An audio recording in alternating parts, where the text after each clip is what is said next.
성결의 영으로는 죽은 자들 가운데서 부활하사 능력으로 하나님의 아들로 선포되셨으니 곧 우리 주 예수 그리스도시니라.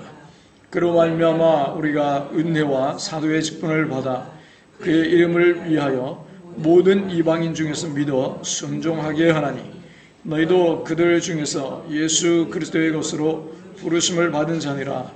로마에서 하나님의 사랑하심을 받고 성도로 부르심을 받은 모든 자에게 하나님 우리 아버지와 주 예수 그리스도로부터 은혜와 평강이 있기를 원하노라. 먼저 내가 예수 그리스도로 말미암아 너희 모든 사람에 관하여 내 하나님께 감사함은 너희 믿음이 온 세상에 전파됨이로다. 내가 그의 아들의 복음 안에서 내 심령으로 섬기는 하나님이 나의 증인이 되시거니와, 항상 내 기도에 쉬지 않고 너희를 말하며 어떻게 하든지 이제 하나님의 뜻 안에서 너희에게로 나아갈 좋은 길 얻기를 구하노라. 내가 너희 보기를 간절히 원하는 것은 어떤 신령한 은사를 너희에게 나누어 주어 너희를 견고하게 하려 함이니, 이는 곧 내가 너희 가운데서 너희와 나의 믿음으로 말미암아 피차 안위함을 얻으려 함이라. 형제들아, 내가 여러 분 너희에게 가고자 하는 것을 너희가 모르기를 원하지 아니하노니, 이는 너희 중에서도 다른 이방인 중에서와 같이 열매를 맺게 하려 함이로되, 지금까지 길이 막혔도다. 헬라인이나 야만인이나 지혜 있는 자나 어리석은 자에게 다 내가 빚진 자라. 그러므로 나는 할 수 있는 대로 로마에 있는 너희에게도 복음 전하기를 원하노라. 아멘. 네, 요즘은 화면에다 이렇게 띄워주니까 좋은데요. 근데 사실은요, 이 과학자들이 연구를 해보니까 이런 어떤 화면이나 또는 태블릿 이런 걸 보고 책을 읽는 것보다 그냥 책을 보는 게 학습 능률은 더 좋대요. 네. 근데 뭐 책 무겁고 들고 다니기 불편하고 하니까 적응이 또 안 된 분들한테는 사실은 책이 이제 무거워서 그런 거지, 책이 능률이 오른다는 겁니다.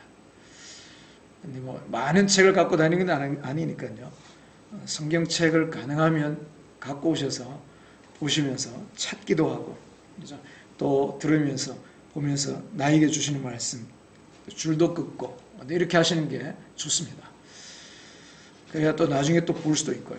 기억에 또 남을 수 있고요.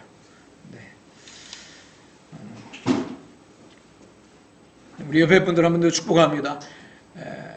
말씀의 은혜 받으세요. 네. 말씀 가운데 응답이 있습니다.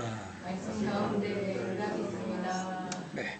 4절을 보면, 4절을 다른 번역으로 제가 한번 읽어드릴게요. 성령으로는 죽은 사람들 가운데서 부활하심으로 나타내신 권능으로 하나님의 아들로 확정되신 분이십니다. 그는 곧 우리 주 예수 그리스도이십니다. 부활하심으로 하나님의 아들로 확정되었다, 그렇게 말합니다. 여러분이 부활이 얼마나 대단한 사건인지 아십니까? 세상에는 기독교에 대한 온갖 이론들이 난무합니다. 그러나 죽어본 적도 없는 사람이 죽음 이후의 세계에 대해서 자기 의견을 이렇다 저렇다 이야기한다는 건 사실은 우스운 이야기입니다. 사가모니에게 제자들이 와서 사후 세계에 대해 물어보니까 이렇게 대답합니다. 내가 이 세상도 일도 잘 모르는데 죽은 후의 일을 어찌 알겠는가? 참 정직한 거죠. 그죠? 솔직한 답이었습니다. 근데 예수님은 죽었다가 사흘 후에 부활하셨습니다. 그리고 40일을 지내시며 사람들에게 보이셨습니다. 죽었다가 살아났다, 잠깐 살아났다, 그러면 잠깐 살아났다, 아예 뭐 그거야 뭐 그런 사람도 간혹 있어 이러지만요, 그게 아니라는 겁니다. 그냥 어떤 사람이 그냥 숨이 차다가 그냥 죽었다가 다시 이렇게 정신이 돌아온 정도가 아니고요. 예수님은 의학적으로 물리적으로 살 수 있는 육체의 상태가 아니었습니다. 심장이 터졌다는 거죠. 심장이 터진 걸 어떻게 알 수 있느냐? 창으로 옆구리를 찔렀잖아요. 물과 피가 분리돼서 나왔어요.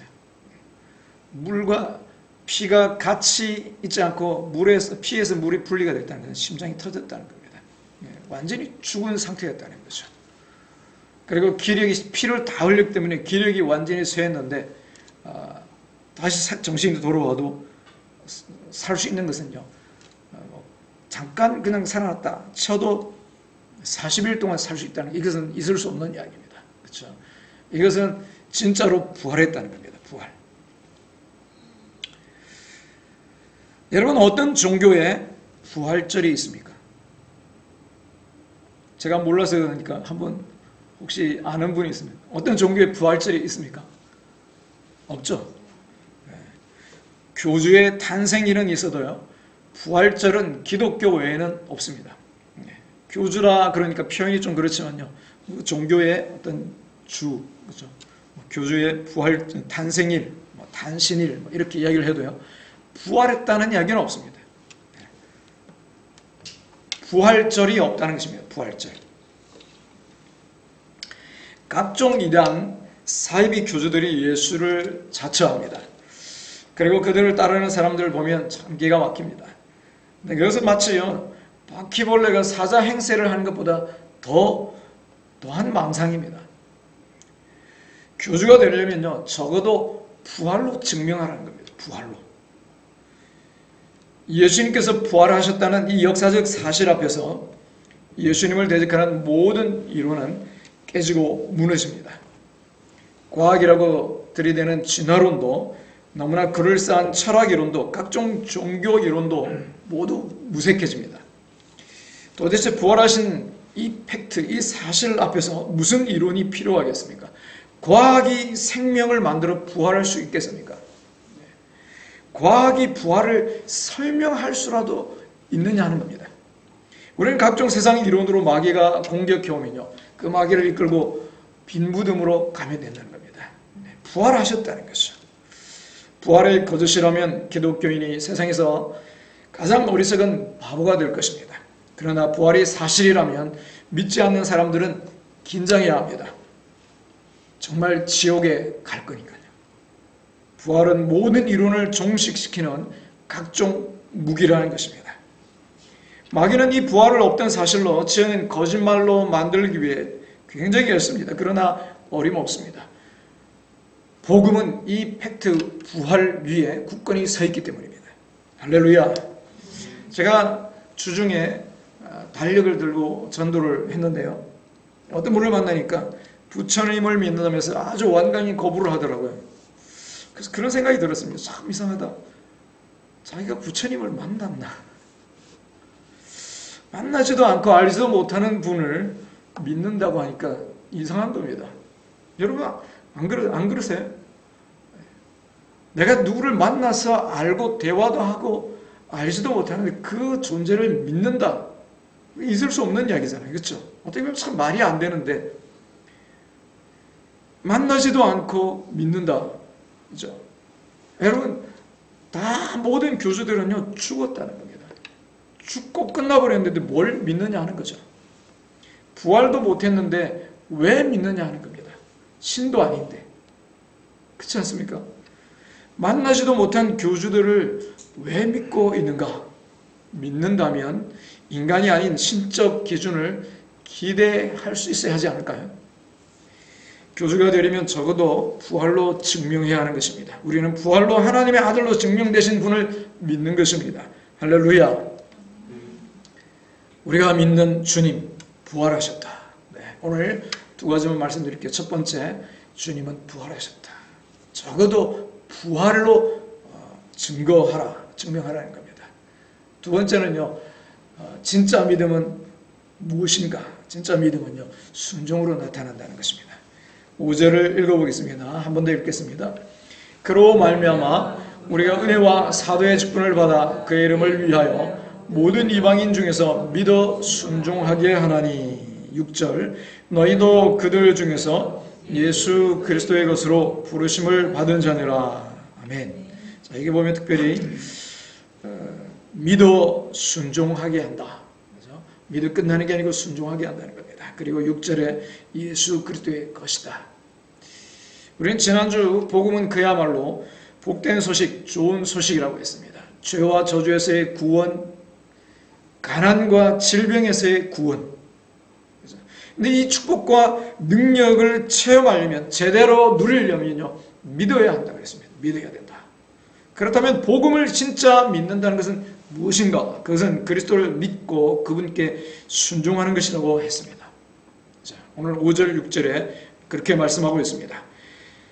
곧 믿음에서 흘러나오는 순종으로 사는 것입니다. 그게 진짜 믿음이라는 거죠. 그럴 때 복음의 능력과 축복을 누리고 체험할 수 있다는 것입니다. 그런 여러분 되시기를 주의 이름으로 축원합니다. 여기서 유의해야 할 것이 있습니다. 바울은 믿음뿐 아니라 순종도 해야지 구원받을 수 있다고 가르치고 있지는 않습니다.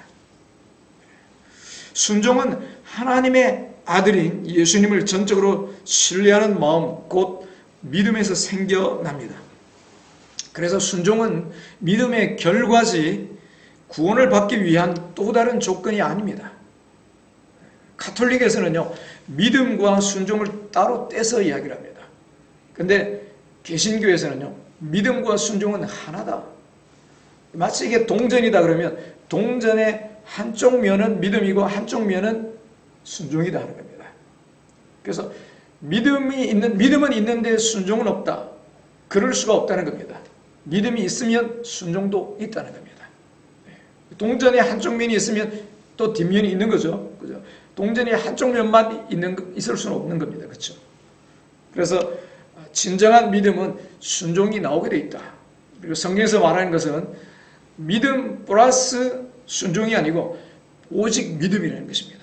그 믿음이 있으면, 진정한 믿음, 참 믿음이 있으면 순종은 저절로 나온다를 말하고 있다는 것입니다. 차이를 아시겠습니까? 네. 마음으로 진실하게 믿으면 순종하는 삶을 살게 된다는 것입니다. 나는 왜 이렇게 순종이 안 될까? 나는 믿기는 하는데 삶이 안 바뀌어, 순종이 안 돼. 그 안 믿는다는 겁니다. 진짜로 믿으면요, 삶이 바뀌게 되어 있습니다. 진짜로 믿으면 순종하게 되어 있습니다.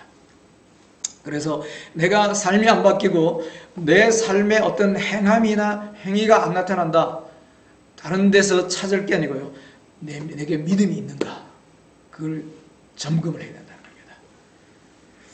참된 믿음이란 왕 되신 하나님을 믿는 것이고, 우리는 그분에게 순종할 의무가 있는 바울과 같은 종이기도 하다는 것입니다. 이 왕을 진정으로 신뢰할 때 비로소 기꺼이 순종하게 됩니다. 16세기의 위대한 종교개혁자 마르틴 루트는 다음과 같이 말했습니다. 같이 한번 읽어볼까요? 읽겠습니다. 우리는 믿음만으로 구원받았다. 하지만 우리를 구원하는 그 믿음은 결코 홀로 있는 것이 아니다. 그 믿음은 위대하고 기쁘고 의심치 않는 순종을 필히 동반한다. 제가 조금 전에 설명한 것 똑같습니다. 그죠? 종교개혁의 믿음. 가톨릭에서 잘못된 길로 처음에 제대로 시작한 믿음이 엉뚱한 대로 변질되다 보니까 거기서 그거 아니야, 제대로 된 진짜 길을 바로 가야 돼 하고 나온 게 개신교입니다. 사람들은 오해하는데 가톨릭의 동생이 아니에요. 개신교는 잘못된 길로 가버린 겁니다. 개신교는요, 제대로 된 길을 회복하자 한 게 개신교입니다. 그래서 루트가 한 이야기가 바로 성경에서 하는 이야기고, 그것이 우리 개신교가 믿는 믿음이라는 것입니다. 저와 여러분에게도 순종이 동반되는 참된 믿음이 있기를 축원합니다. 자, 우리 8절, 9절, 10절을 한번 보겠습니다. 같이 읽겠습니다. 먼저 내가 예수 그리스도로 말미암아 너희 모든 사람에 관하여 내 하나님께 감사하면 너희 믿음이 온 세상에 전파됨이로다. 내가 그의 아들의 복음 안에서 내 심령으로 섬기는 하나님이 나의 증인이 되시거니와 항상 내 기도에 쉬지 않고 너희를 말하며. 10절까지 어떻게 하든지 이제 하나님의 뜻 안에서 너희에게로 나아갈 좋은 길 얻기를 구하노라. 아멘. 네. 바울은 로마 방문을 위해서 열정으로 기도합니다. 바울은 로마 교회에 관한 많은 소식을 들었습니다. 그러나 직접 그곳에 간 적은 없습니다.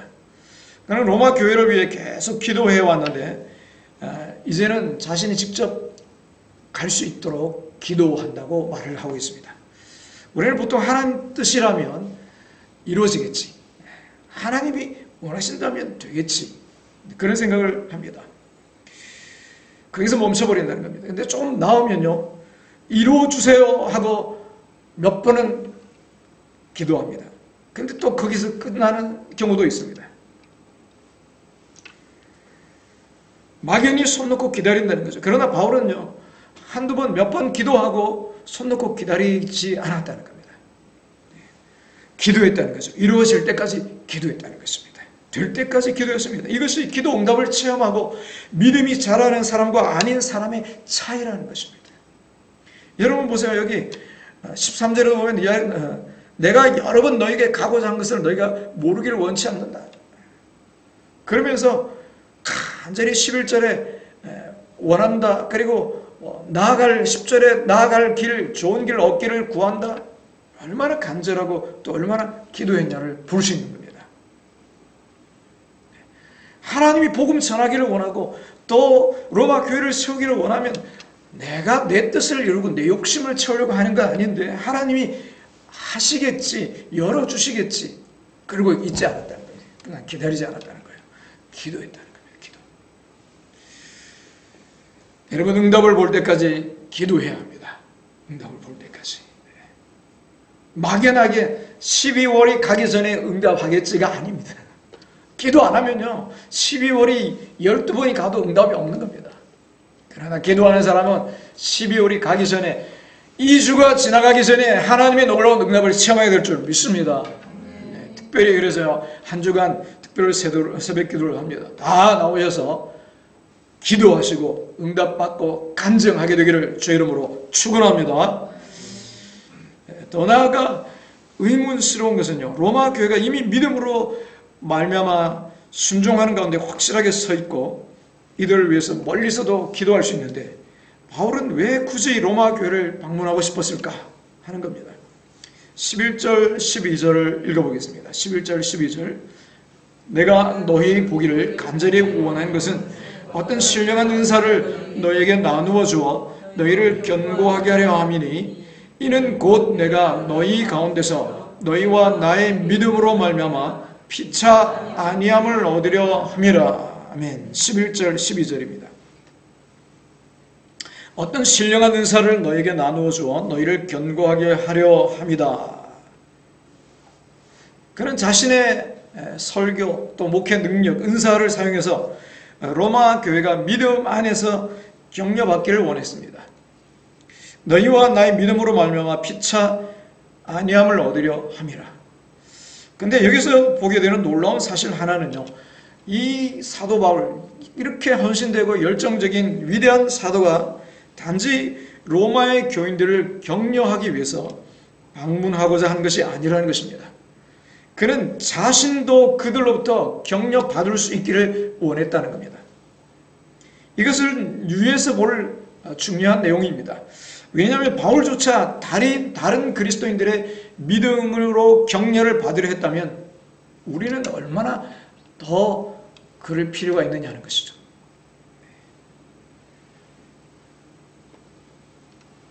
서로 격려할 필요가 있다는 것입니다. 그렇죠?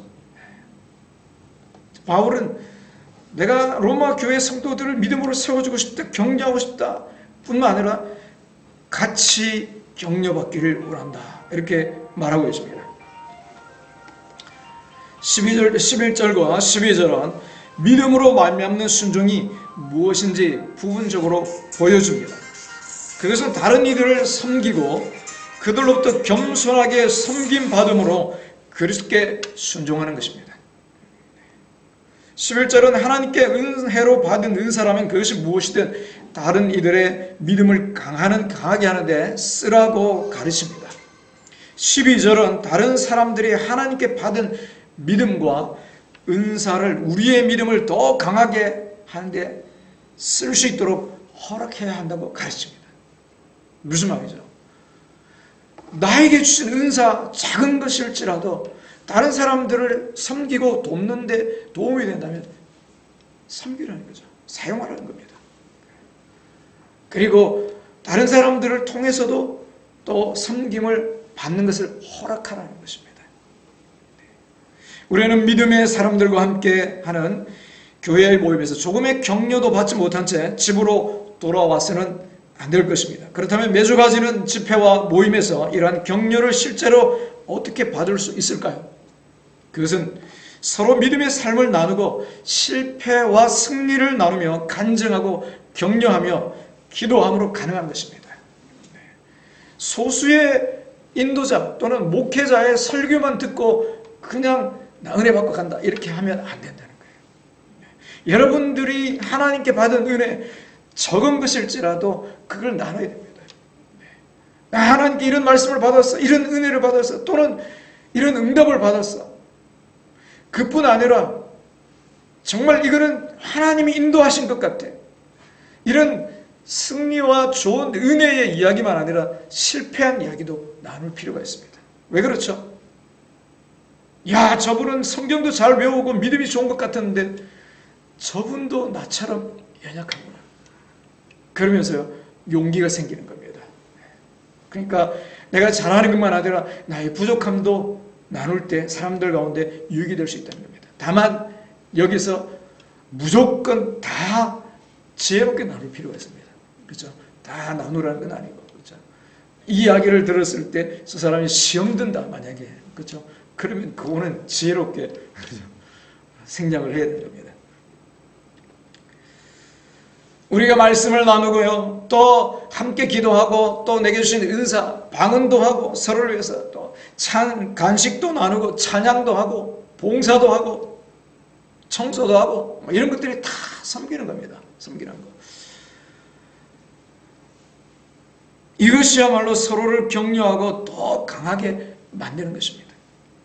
전도 축제를 할 때도 우리가 몸으로 전도할 수 있는 사람은 나가서 사람을 만나고, 사업이 바빠서 일하는 사람들은요, 물질로 전도를 하도록 후원하고, 또 나는 물질도 없고 몸도 그렇게 건강하지 못하다, 그러면 교회 와서 기도하는 거죠.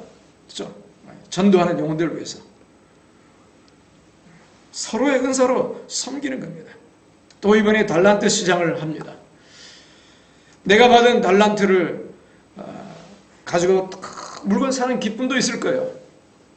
그러나 나는 달란트 못 받았어도 좋은 물건들을 다른 사람들을 위해서 내놓고 다른 사람들이 살 수 있도록 하게 하는 그것도 섬기는 것이고 하늘에서 큰 상을 받는 것입니다.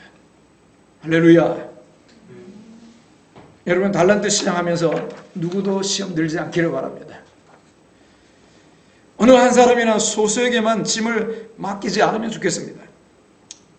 여러분, 이것은요, 뭔가 큰 어떤 냉장고를 받겠다, 그쵸? 노트북을 받겠다, 이런 게 아니에요. 우리가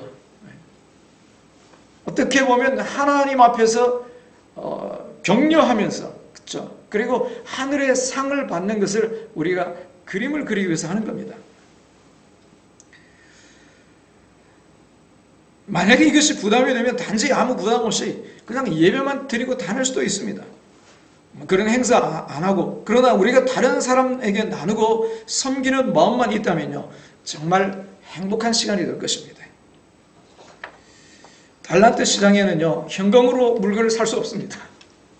현금으로. 아무리 돈을 100만 원 갖고 와도 현금 가지고는 살 수 없습니다. 그래서 여러분, 달란트 받을 수 있도록 해야 됩니다. 물론 한 10달란트짜리 한 10만 원 낸다 그러면 또 들을 수 있을지 모르겠지만, 어쨌든 또 달란트 시장은요, 정가대로 계산하는 건 아닙니다. 10달란트로 저걸 샀는데 10달란트로 이만큼 더 살 수 있을 거 아니야, 이렇게 계산해 가지고 하는 게 아닙니다. 그렇죠? 너무 계산이 안 맞다고 해가지고 시험 들지 마시라는 겁니다.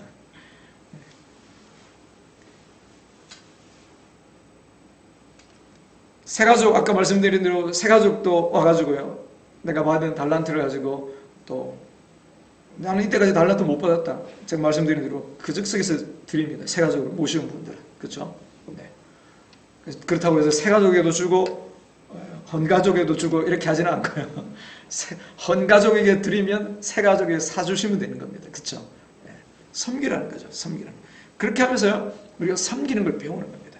저도요, 어떤 분이 성경이 필요할 것 같아서 큰 글자 성경, 이 강대상에 놓는 제일 큰 걸로 된 10만 원이 넘는 거예요. 강대상 성경 사는데 제가 돈을 좀 보탰습니다. 그것도 얼마로 계산할지는 아직 몰라요. 몇 달란트로 할지. 같이 논의해서 하도록 하겠습니다. 여러분, 누구나 섬길 수 있습니다. 자신에게 있는 것으로 서로 섬기는 기쁨이 가득한 공동체를 만들어 가시기를 축원합니다. 참고로 물건을 정리하고 판매를 담당하는 분은 우리 윤미향 자매님과 상호 형제 같이 섬기기로 했습니다. 물건이 집에서 나 이거 좀 내고 싶다 하는 분들이 있으면 저분들에게 내시면 됩니다. 네. 자, 한 가지 더, 바울이 로마를 방문하기로 한 것은 피차 격려하는 것 외에 또 다른 목적이 있었습니다. 13절을 읽어보겠습니다. 13절 시작. 형제들아, 내가 여러분 너희에게 가고자 하는 것을 너희가 모르기를 원하지 아니하노니 이는 너희 중에서도 다른 이방인 중에서와 같이 열매를 맺게 하려 함이로되 지금까지 길이 막혔도다. 아멘. 여러분 너희에게 가고자 하는 것은 너희 중에서도 다른 이방인 중에서와 같이 열매를 맺게 하려 함이로되, 열매를 맺는다는 것은 두 가지 측면입니다. 두 가지. 먼저 바울은 로마 교회 안에서 추수하기를 원했습니다. 마가복음 4장 20절을 보면요, 말씀을 받아서 30배, 60배, 100배에 결실한다 하는 말씀이 있습니다. 그것처럼 교회 안에서 맺는 열매라고 할 수 있습니다. 두 번째로 바울은 교회 밖에서도 추수하기를 원했습니다. 마치 예수님이 그의 제자들에게 말씀하신 것과 같습니다. 마태복음 9장을 보면요, 9장 37절 38절입니다. 네, 마태복음 9장 37절 38절 같이 9장 37절 38절 같이 읽겠습니다. 이에 제자들에게 이르시되 추수할 것은 많되 일꾼이 적으니 그러므로 추수하는 주인에게 청하여 추수할 일꾼들을 보내주소서 하라 하시니라. 아멘. 바울은 격려하고 전도하기 위해서 로마로 가려고 했던 것입니다. 교회 안에서 하나님의 응답도 받고 좋은 열매 맺는 것뿐 아니라 교회 바깥에 있는 영혼들을 구원하는, 전도하는, 추수하는 그것을 위해서 로마에 가려고 했다는 것이죠. 바울은 헬라인이든 헬라인이 아니든, 지혜롭든 어리석든, 또 어떤 종족적 배경이나 인종이나 지적 수준에 관계없이 모두에게 빚을 지고 있다고 말했습니다. 14절을 보겠습니다. 14절 같이 읽겠습니다. 헬라인이나 야만인이나 지혜 있는 자나 어리석은 자에게 다 내가 빚진 자라. 빚진 이 말은요, 갚을 의무가 있다는 뜻이죠. 뭔가를 갚을 의무가 있다. 그때까지 바울은 로마 교회의 교인들은 물론이고 대도시 로마의 시민 중 어느 누구도 만난 적이 없습니다. 그렇다면 어떤 의미에서 로마 사람들에게 빚을 졌다고 말하고 있는 것일까요? 여러분, 빚지는 상황을 이렇게 한번 생각을 해보면 이게 더 선명해질 겁니다. 먼저 우리 건희 자매가 저에게 10만 원을 빌려줬다 하면요, 저는 그 돈을 갚기까지 건희 자매에게 빚을 지고 있는 것입니다. 예를 들어서요, 거래한 적 없습니다. 자, 두 번째, 누군가 저에게 10만 원을 주면서 건희 자매에게 전해주라고 했다면 저는 그것을 건네주기까지 건희 자매에게 빚지고 있는 셈인 것입니다. 그렇죠? 바로 이 두 번째 의미에서 바울은 세상의 모든 사람들에게 갚을 의무가 있다는 것입니다. 하나님은 바울에게 복음을 나눠주셨고요, 더불어 다른 사람들에게 복음을 선포하는 일을 그에게 맡기셨다는 것입니다. 따라서 바울은 다른 사람들에게 복음의 빚을 지고 있다는 것입니다. 여러분, 교회 안에 있든 아직 밖에 있든 누구에게나 복음은 필요합니다. 복음은 사람들을 믿음 안으로 불러와서 믿음 안에서 자라게 합니다. 사람을 살리고 키우는 것은요, 복음이라는 것이죠. 우리는 바울처럼 이방인을 위한 사도로 특별히 부름 받은 것은 아닐 수 있습니다. 그러나 하나님은 믿는 우리 모두를요, 복음을 전하라고 부탁하셨습니다. 마태복음 28장 19절에서 이렇게 말합니다. 가서 모든 민족을 제자로 삼아 아버지와 아들과 성령의 이름으로 세례를 베풀고 내가 너에게 분부한 모든 것을 가르쳐 지키게 하라. 이 말씀은 모든 그리스도인들에게 부탁하신 것입니다. 믿는 사람들은 누구나 사람들을 복음으로 초대하는 일에 위임되었습니다. 여러분, 우리가 진짜 종교가 뭐냐? 진짜 종교는요, 사람을 믿는 게 아닙니다. 신을 믿어야지. 그렇죠? 신이 더 하는 것은요, 죽음을 이겨야 한다는 거죠. 그럼 뭘로 증명하느냐? 뭘로 알 수 있느냐? 부활이라는 것입니다. 부활. 부활절이 있는 종교가 뭐냐는 것이죠. 예수님만이 진정으로 부활했다는 것입니다. 우리가 그 예수님을 믿을 때 놀라운 복음의 능력과 축복을 누릴 수 있는 것입니다. 그런데 그 믿음은요, 진정한 믿음은 순종으로 나타나게 있습니다. 순종으로. 어떤 순종으로 나타나나요? 기도하는 순종. 기도하라 하는 그 말씀에 순종하는 겁니다. 그렇죠? 그리고 섬기는 순종으로 나타나는, 섬기는 순종으로. 또한 복음을 증거하라 하는 순종으로 나타나는 것입니다. 그 외에도 각자에게 하나님이 성령으로 말씀하시는 것이 있을 수 있습니다. 우리는 그 음성을 듣고 순종하는 삶을 살 때, 저 사람 진짜 믿음이 있구나, 이렇게 말할 수 있는 것입니다. 특별히 오늘 말씀해 보니까요, 바울은 정말 복음을 증거하는데 순종하는 사람이었습니다. 그리고 그 복음을 함께 나누고 사람들을 통해서 은혜를 받을 줄도 아는 그런 믿음, 그런 순종의 사람이었다는 것입니다. 여러분, 성탄절은 특별히 전도할 수 있는 좋은 기회입니다. 며칠 남지 않았지만요, 이 해가 하나님 우리가 주신 좋은 기회를 놓치지 마시기 바랍니다. 안 되더라도 시도는 해야 됩니다. 그렇죠? 자꾸 초청하는 겁니다. 복음을 듣는 자리에 와서 듣게 하는 겁니다. 자꾸 하나님 은혜가 임하는 자리에 불러놓고요, 하나님 그날 그가 왔을 때 성령이 사로잡아 주세요. 여러분, CTS 방송이나 극동방송 간증을 들으면요, 진짜 막 그렇게 강팍하게 또는 막 반대하려고 하던 사람이 그거 자꾸 듣다가 그 자리에서 막 성령 받는 그런 간증이 많아요. 그래서 불러놓고요, 우리는 그 사람을 위해서 기도합니다. 하나님 왔을 때 성령으로 막 그냥 사로잡아 달라고, 말씀 증거될 때, 찬양할 때 성령이 역사해 달라고. 할렐루야. 여러분, 기도로 준비하고 초청하여서 또 사랑으로 섬기면서 마음을 열고 주님께로 인도하는 저와 여러분 되어서 진정한 믿음으로 또 축복을 누리고 또 하나님께 쓰임받는 복된 이 연말이 되시기를 주 이름으로 축원합니다.